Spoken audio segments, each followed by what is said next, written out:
For those of you drawn to Colorado's high country, building a mountain home promises stunning views and serious challenges. It can be a dream home, true, or a test of your patience and your wallet. In this video, we are going to explore the reality of building in these mountains, from site challenges and utilities to budgeting surprises, tiny home options, sustainability, and finally, the ultimate lifestyle payoff. So if you're ready to see what it takes, let's dive in.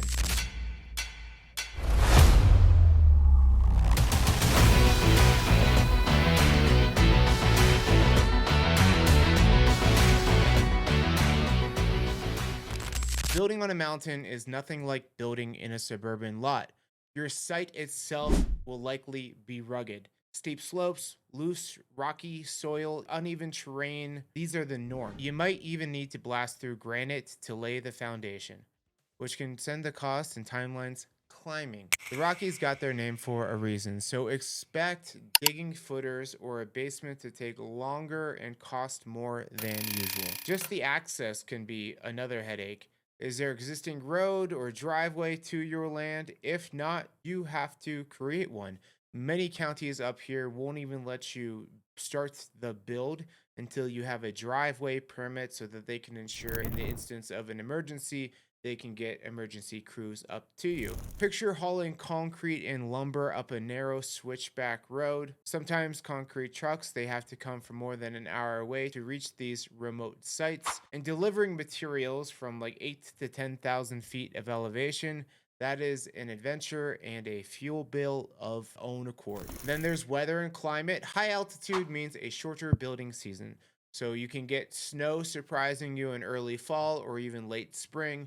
You might pour a foundation in July that's going to be buried in snow by October. And any structure that you're going to build must be able to handle these extreme conditions. Roofs and decks need to be able to bear heavy snow loads, in some areas up to twice of what a house at lower elevation can face as far as snow loads. This means beefier beams, extra trusses, steeper roofs so snow slides off instead of collapsing on your home like an alpine blanket. Wind is also no joke up here. Mountain gusts need to be accounted for. They can top up to 100 miles per hour on a bad day, so your home's design should account for wind shear and exposure.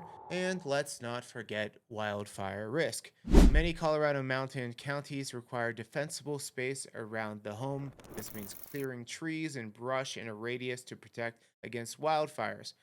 Insurance companies likely won't insure your property unless you have done this mitigation. Using fire resistant materials like fiber cement, siding, and metal roofing isn't smart. It could actually save your home and your budget when it comes to insurance costs. In short, just the land that you pick is going to throw some challenges at you. Think of building in the mountains as like an extreme sport. You're negotiating with Mother Nature at every turn, from rocky ground to fickle weather. Now, this is all doable. I'm not trying to scare you guys, but you've got to prepare for the obstacle course that's ahead of you. Next up, utilities and infrastructure, all the behind the scenes essentials for modern living. In the mountains, you often have to create what in the city is readily provided. If your parcel isn't on a municipal system, and it likely is not, you're going to need to drill a well. And that means hiring a well driller to tap into underground aquifers, which can be 100 feet, 200 feet,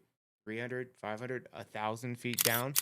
And drilling a well is one thing, and then installing the pump and the filtration system. All these things aren't cheap, but clean water is kind of a non-negotiable for us now, isn't it? Well cost, to just give you kind of a ballpark number, can be about $10,000 per 100 feet that you need to go down. And sometimes that's that big unknown number of how deep you're going to need to go to hit that aquifer or that crevice where you're going to tap into a water source. We can sometimes look at neighboring homes, if there are any, to get an idea of how deep they had to go to hit a water source, but still it's just a guesstimate. On top of that, yes, you're going to want to have good water filters. Mountain well water is pure, it's delicious, but there's also going to be minerals in there that we're going to give it a taste unless you filter those out. So Once you get the well drilled, you will test the water to see what type of filtration system that you're going to need. Now let's talk about sewage. This is kind of a shitty topic. You're probably not going to have a sewer line, and that means you're going to have a septic system. And Colorado is one of the most regulated states when it comes to septic systems, mainly to protect the mountain groundwater. They don't want your neighbor's crap rolling downhill and infiltrating your well and your water. And so they have strict regulations around this. So you can expect to have to do soil tests and install an improved septic field or septic tank. In some cases, a simple tank won't cut it. You might need a multi-tank system or advanced septic treatment setup. Some mountain builds are going to require a 3-tank system to meet the standards, and your septic tank size is going to be determined based off of the size of the house and how many bedrooms you have. So you're building a bigger house, it's going to be a bigger, more expensive septic tank. So septic is an expensive item that nobody really gets excited about, but dealing with wastewater up here properly, it's just part of the reality of building up here. So what about power? What about gas? If there is no utility lines to your property, you're going to have to make a decision. You can pay to extend the grid, which is essentially having the electric company run a power line to the property, which can be costly if it's over distance. It's not bad if you're in kind of going on a road where their houses are down the road and you only have to extend to the next lot. But if you are way up there and there's nothing around you, that is going to be a pretty substantial cost to run a lot of lines. Similarly, if natural gas lines don't reach you, you're going to be looking at propane. And large propane tanks can be installed and they're periodically refilled by a truck, but some folks prefer to avoid that cost altogether. And this is where off grid comes in. But with propane, there are plenty of companies up here in the mountains that they are, just running around all day or day, filling up people's tanks. They can sometimes put a meter on there to see how much you're using, or they just come by your area topping off everybody's tank, and then they'll just send you a bill for how much they filled up so you never run out. But talking about off grid, this is where solar can come in, and power banks are an option. They're increasingly popular here in the mountains. After all, Colorado does boast a whole lot of sunshine throughout the year. So solar power is definitely a viable option on bright south facing slopes. If you are north facing, especially in the winter, if there's a mountain behind you, you are not going to get a lot of sun. And so the position of the lot that you buy and the angle of which the exposure that you have is definitely something that would be a big consideration if you are looking to go off grid. Many remote homeowners, they have a mixed solution, solar plus a backup generator for those like long cloudy stretches. And don't forget heat, because it's cold up here in the mountains. I'm sure you heard that. Even if you have electric or gas, wood stoves or pellet stoves are common backups, and they create that cozy cabin vibe. Just remember to have a stockpile of firewood and a good old chimney, because winter nights are no joke at high altitude. And then there's connectivity and access. So internet phone service providers can be tricky and sparsely populated areas. Sometimes you're not going to have Xfinity or CenturyLink that's going to be a reliable service provider. Sometimes you're going to be having a hyper local mountain area provider that you're going to rely on, or you're going to go with your boy Elon, or maybe you hate him. Well, a lot of people hate him now, I guess, but you're going to go with Starlink as your internet provider.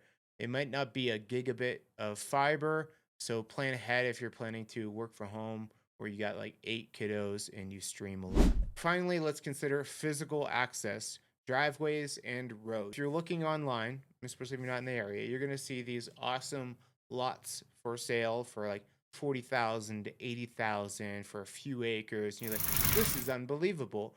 But there's typically no way to get there, or it's a forest service road that's really a seasonal road that you can't utilize in the winter. So you're going to might need, if you don't have a good road to the property, you might need heavy equipment to cut a driveway into a hillside, install culverts for drainage, and lay down gravel or pavement. If your driveway is steep, you have to think about which direction it is facing.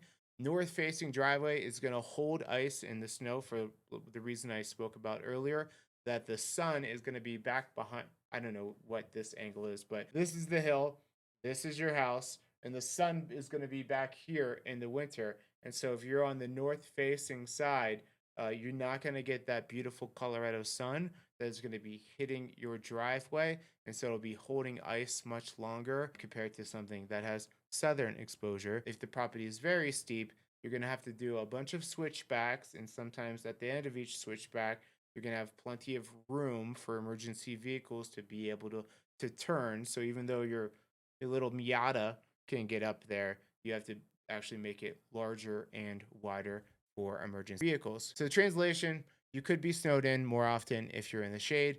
Also, figure out how you're going to plow the driveway in the winter. You can hire a plow service, that can be expensive. You can hire a neighbor for help. Boys or ladies, now is your opportunity to get some big toys to be able to push that snow. Now, all these infrastructure pieces, water, septic, power, internet, road access, are like building a mini utility company for your home. It's a lot, but with good contractors and planning, you can get it done. Just budget for it and more than you expected, and know the upfront effort and payoff will be awesome once it's done. But there's going to be an element of suck in building, and I don't want to deter you guys from building in the mountains, but typically when I get calls from clients that are thinking about building, they normally look around, and especially if you're looking in like areas like Evergreen, a lot of the good lots have been picked off already. And so some of my clients even ultimately go with finding something that's kind of a tear down, that has the driveway, it has the well, it has the septic in place, and they can just tear down the house and build on top of the established lot. Let's talk money. Building a mountain home in Colorado often costs more than people expect, and there's a saying, everything is more expensive at altitude, and that is pretty damn true. Let's start with the land itself.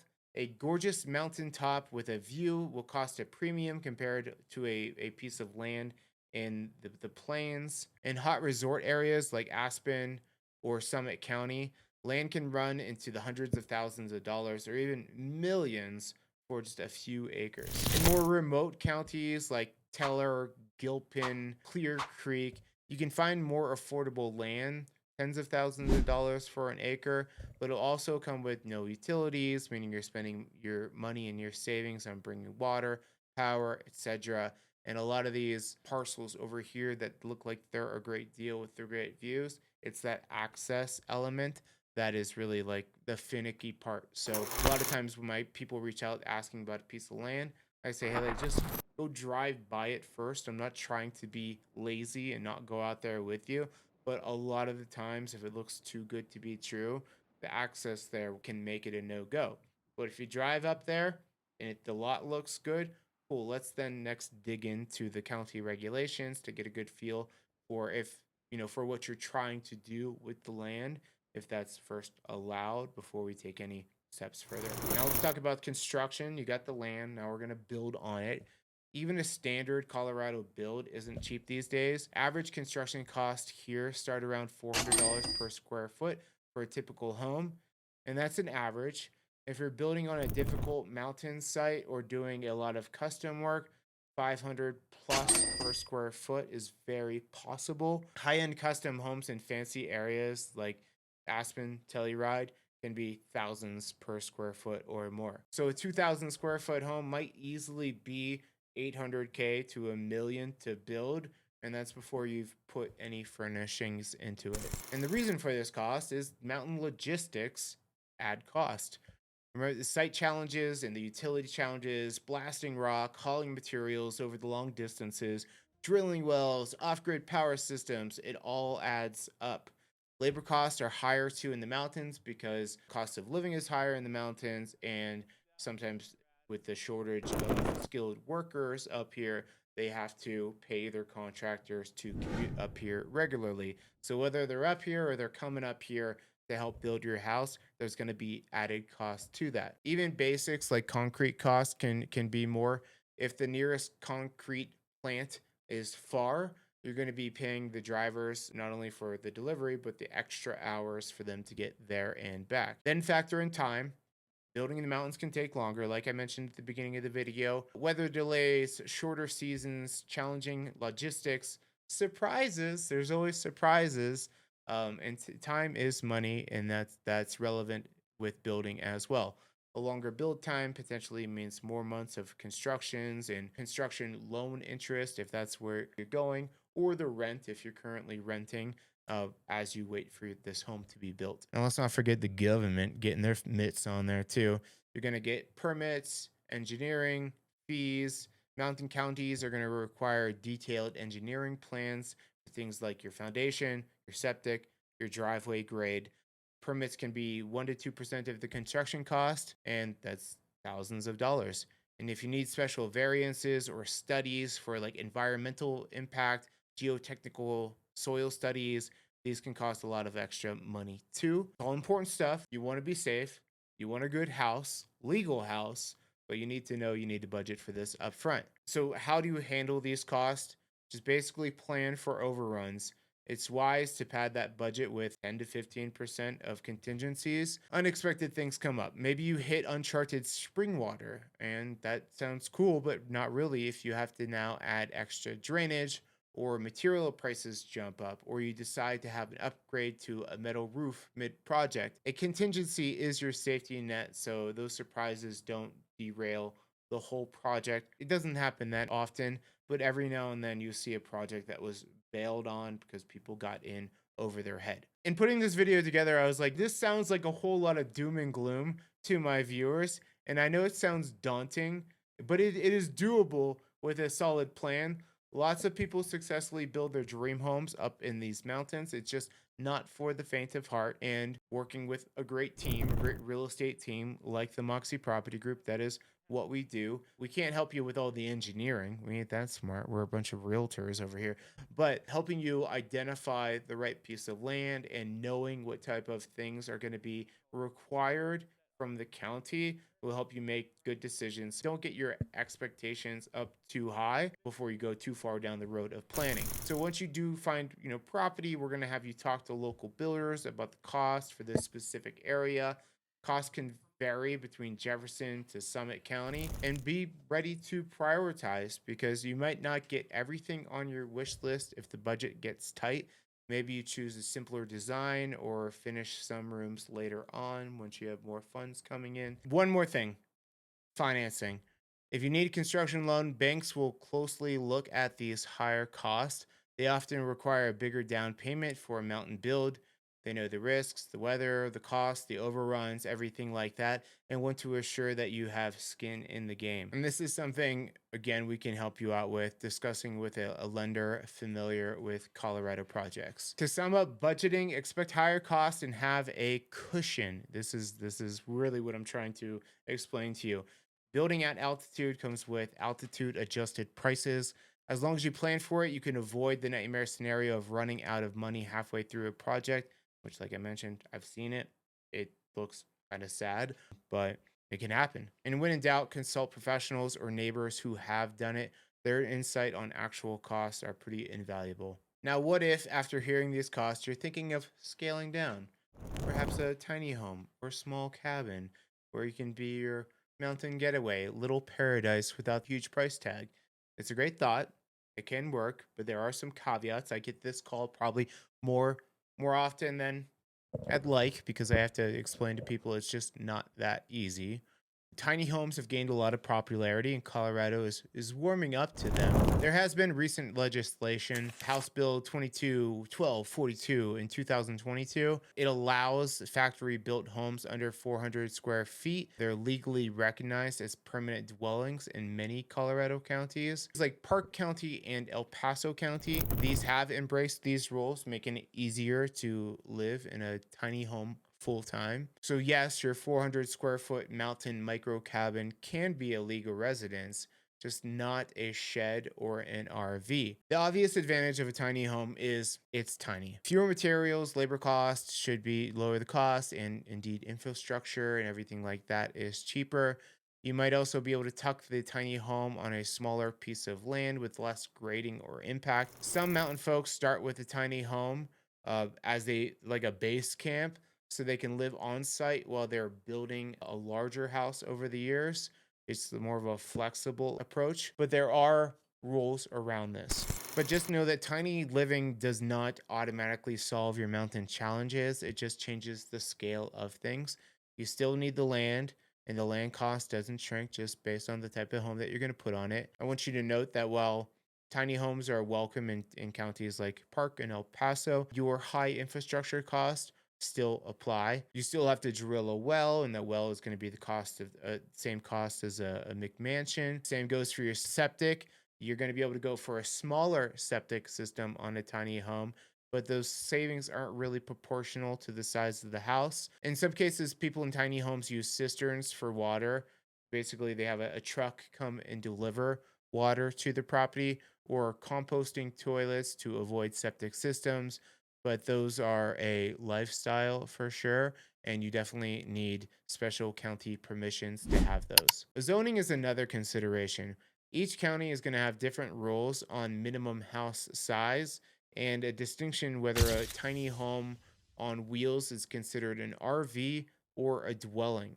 A lot of them are going to want you to have a solid footing and remove those tires in order for it to pass. So, in short, a tiny home can be a nice solution for you mountain dreamers. They offer a lower cost and a smaller eco footprint. Just walk into it with your eyes open. You're trading space for simplicity, and you'll still have to tackle some of the main mountain issues just on a different scale. If that trade off appeals to you, tiny home dream can still be within your reach. So, sustainability is not just a buzzword in Colorado, it's often a necessity and a point of pride. When you're this close to nature, you tend to think about your impact and the harmony with the environment. Plus, your remote location that you might choose would benefit from self sufficiency. So, let's look at how sustainability plays into mountain home building. Energy efficiency is huge. A well built mountain home is typically super insulated and designed to conserve energy.